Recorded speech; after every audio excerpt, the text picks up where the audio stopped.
Welcome to Jurassic Park. I'll be back. Are you not entertained? Welcome back to Classic Scenes. This time, we will not be looking at a film, but a character, and analysing and explaining every classic scene they have ever been in from a chronological order. This time, we will be looking at arguably the most infamous villain in all of cinema, Darth Vader.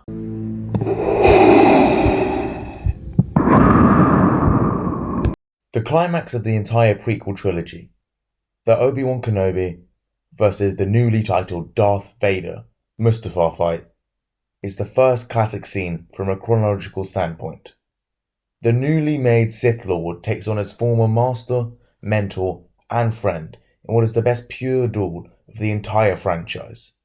The Force is at its purest and most balanced, as the best of the Jedi and the Sith ferociously duel, while simultaneously the most powerful and eldest, being Yoda and Palpatine, clash.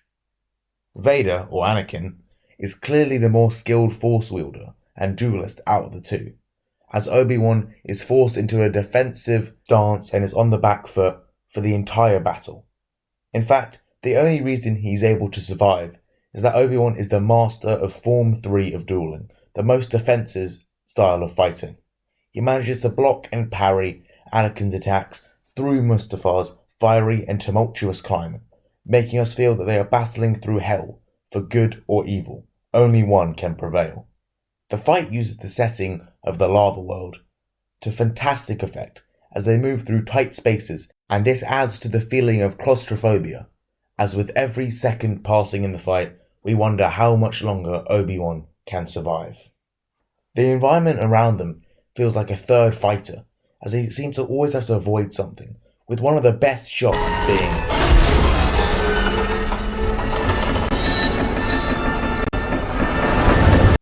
the spectacle is just unbelievable in this scene. It really puts their fight into perspective. While it is a physically small clash, the ramifications are so huge throughout the galaxy. The physical dueling is phenomenal due to the wonderful choreography, as both Force wielders seemingly know the other's next 100 moves due to their years of training together, and from an actual perspective, the actors' tireless work. This incredible climax of the entire trilogy runs alongside the Yoda-Palpatine fight for a bliss 15 minutes of screen time, and each stage of the fight is as good as the next. Eventually, in the now infamous moment, Obi-Wan proclaims, "I have the high ground!" He is only able to defeat Vader because he knows him so well. Although he does not want him to, Kenobi realizes Anakin's arrogance will not allow him to quit, and having used the same move against Darth Maul,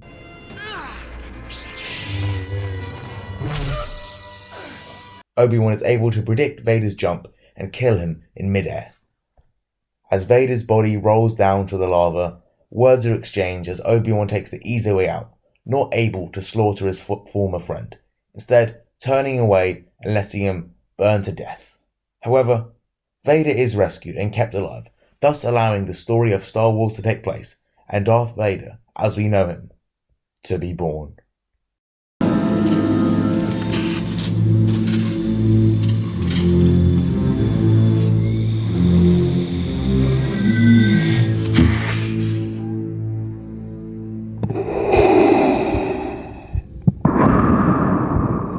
The next scene takes place at the end of the 2016 film, Rogue One, set immediately prior to A New Hope. This is the true Darth Vader at the height of his powers, the menacing embodiment of evil that the original trilogy's technology couldn't capture and the prequel's sympathetic backstory didn't allow. It opens with the rebels attempting to escape, with the Death Star plans before the room goes locked and the lights flicker out. Then, the room is now lit with the hue of Vader's upcoming victim's blood.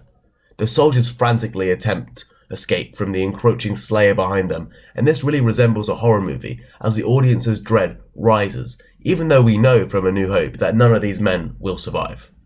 Then, with all his skillful glory, he deflects blaster bolts, force chokes, and slashes through every rebel.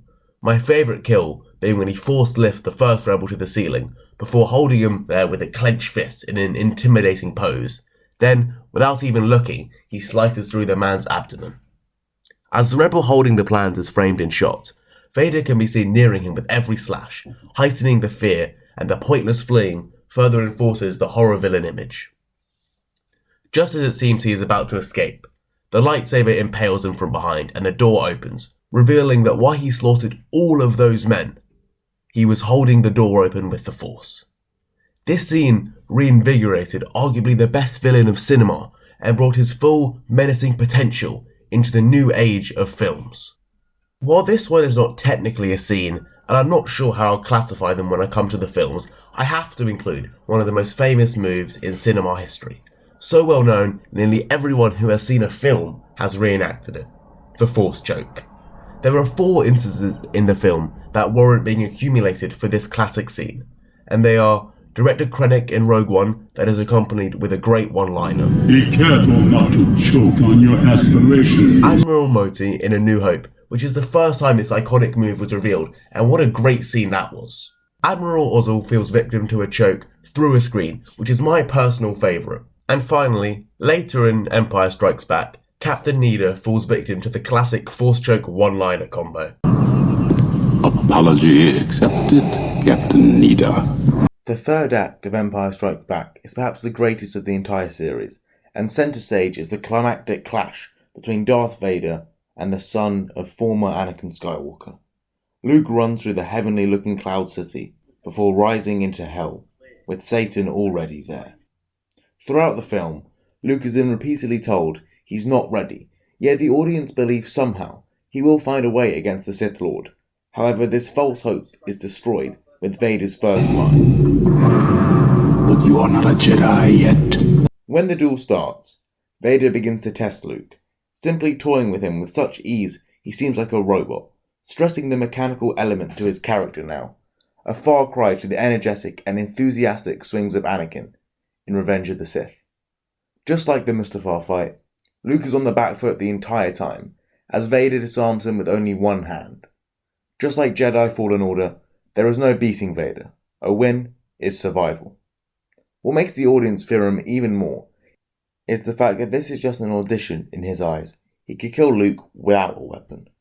Then, the most terrifying part of the fight, from a duel to something much more intense. As Luke searches frantically for his foe, the horror villain motif returns, dialed to 1000%. Every breath sounds shivers down our spines, and this scene is really what makes that sound so iconic.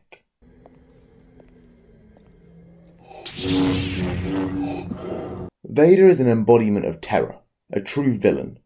Vader's mastery of the Force compared to Luke is eerie, and we really notice the difference in class. Luke is scrambling around the empty city, terrified, whereas Vader is only seen as a powerful, fierce, emotionless force behind the mask. The climax of the clash takes place over a colossal drop, a setting shared by brilliant duels before and after. Luke channels all of his energy and manages to wound Vader for the first time. Yet with that, the Sith Lord is finally done playing with his food. If you had any doubts whether Vader was testing Luke or not, the sheer ease in which Vader disarms and mutilates him should quash them, as Luke's hand and lightsaber are sent falling thousands of feet. This monumental duel is arguably the highlight of the original trilogy, and really shows us the true power of the Jedi and the Sith. A real step up from A New Hope. This amazing clash really characterises the pivotal figures of this awesome series. While this probably is the same scene as the last, I had to separate them and give possibly the most famous line in cinema history the credit it deserves. Obi-Wan never told you what happened to your father. He told me enough.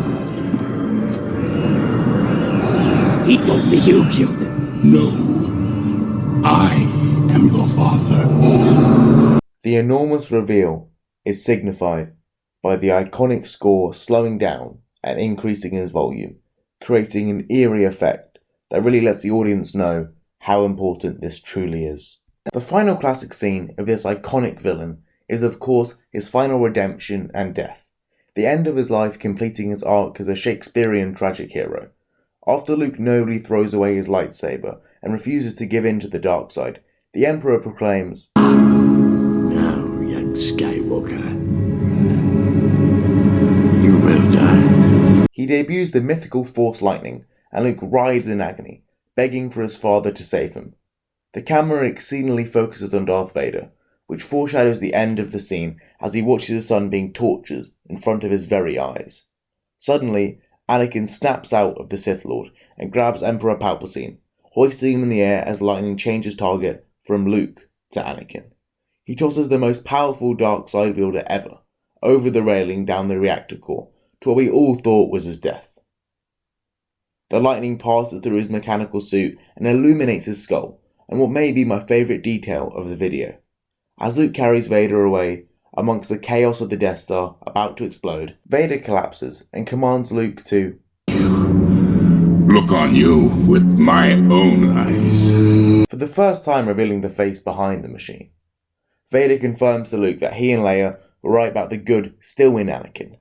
Finally at peace, the baddest man in the galaxy passes away, his legendary breath never to be heard again.